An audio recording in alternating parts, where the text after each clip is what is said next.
Guys, welcome back to my channel. So this week I did my first wedding dress. Well, I didn't do it this week, but it's been a month now. Literally 4 weeks, 3 to 4 weeks of just wedding dress making, and ta-da! I'm super excited to share with you guys how this dress was made, or the process of this dress. It's not necessarily a DIY tutorial, but more like a documentary type of thing, where I'm just taking you behind the scenes of how the dress came about. Let me tell you, it was tough, rough, and just, I don't want to say buff, but it rhymes, so I'm just gonna put it in there, buff. I was doing a lot of research. I was going to bridal boutiques. I was doing a lot of Pinterest. I was doing a lot of Google.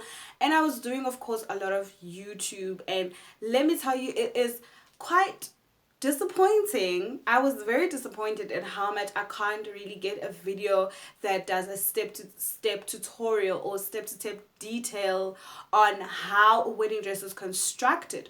Well, there are a few, but you know, in those few videos I still have a lot of questions, because I feel like I'm still left with a little bit of question marks here and there.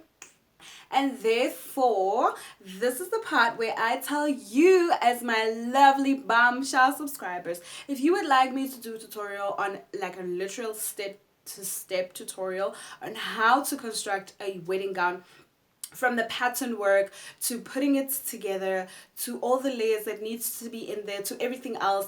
If you would like me to construct a video on how to do this, do not hesitate to leave it in the comments down below. And also don't forget to subscribe to the channel. While you're at it, don't forget to click on the notification bell so you can be notified when I upload new videos, new DIYs, new makeup tutorials, and everything else that's new. Without any further ado and without wasting any more further time, let's get into this video. I hope you enjoyed, and please don't forget that if you have any questions, any comments, any tips, any tricks, anything you want to add to the construction of this beautiful gown, and any tips that you might have, anything that you want to say, basically, I would appreciate the feedback with open arms. Don't forget to leave it in the comments down below, and I really hope you enjoyed this video.